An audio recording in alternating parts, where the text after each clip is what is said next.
Morning everyone, it's Friday, June the 16th, and thanks for joining us for a second weekly video crop update. We're starting this video in a cornfield near Landmark that's typical of some of that corn that was planted in the first 2 weeks of May. The biggest story here is how tall the corn already is. With almost 2 weeks to go until July, this is already at knee height, so a brilliant start. In terms of heat accumulation, we're at about 30% above what our long-term averages would be for this calendar date. On some of this heavier soil, we have noticed that the very hot temperatures that we had, as well as those dry winds, have caused some emergence issues. In extreme cases, where the planting conditions were a little bit too wet, those furrows have actually opened up and that seed didn't have enough moisture to germinate. So there are some areas where we're seeing some later emerging plants that will still probably make a bit of corn, but there's also areas of the fields, especially in those tougher parts, where there's missing plants. In the worst cases that we've seen, we've gone from about 34,000 seeds per acre that were planted to about a plant stand of 29,000 plants at this point.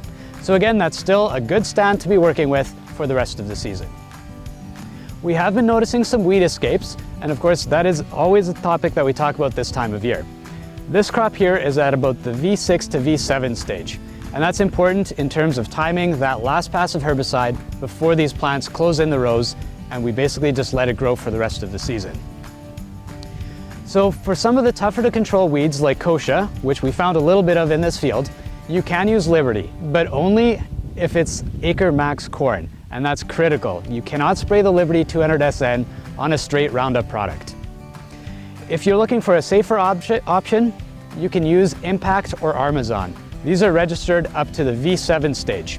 If you're a little bit on the late side, there's a new Bayer product called Lotus, which can be sprayed as a tank mix up to V8. So those are some good options. The other two things that I've noticed in this field is a little bit of Sunscald on some of the tips of the leaves. And that happened during those very hot days when the evapotranspiration exceeded how much water the roots were able to pull up and bring to those newly emerged leaves.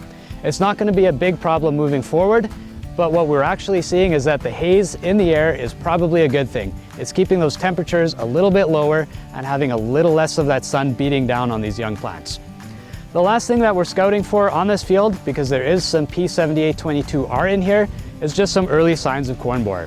And if we're seeing a lot of that, it's a field that we want to mark to go back and look at later in the season to see if we might potentially need to spray an insecticide. So I've moved over to a soybean field in that Clevefield area, and there's a couple of things that we want to go over here. First of all, as you can see behind me, this field is looking a little bit yellow. And that's because this is the time of the year where we often see iron deficiency chlorosis, or IDC, showing up in our soybean stands. This intraveinal yellowing is caused by the plant's inability to take up enough iron to meet the needs of those newly unfurled and growing trifoliate leaves.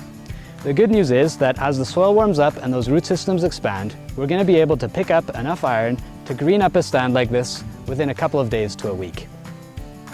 There are some chelated iron products that you could spray over top, and it might green them up a little bit faster. However, we've never seen that these products provide a significant yield bump by the end of the season.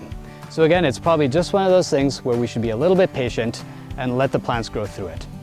Speaking of growth, the plants here are starting to show their third trifoliate. So that would be at the V3 stage. This is important because if you're planning to spray an imazamox bentazone product, for example, Viper ADV, Python, or Boa Pro, you want to spray that by the V3 stage. Otherwise, you're looking at a little more expensive options down the line. Again, it's important to go out there and walk those fields and know what kind of weed problems you have. Again, those products would be very strong on something like Volunteer Roundup Ready canola, which seems to be a growing problem that we get calls about later in the summer every year. In terms of forage production, we're at about 90% complete on the first cut for established stands throughout the area. Both yield and quality seem to be quite good. However, with less early season rains than we had last year, the yields weren't quite as high. As a final note for this week, it is the end of our returns deadline. So the truck and trailer are out for one last spin today, and after that, if you still find yourself with some seed left over next week, feel free to find a cool, dry place for it, and it'll be just fine surviving the whole winter and being planted by next spring. Thank you again for all of your support this year, and if you have any questions, don't hesitate to give us a call. Enjoy the weekend.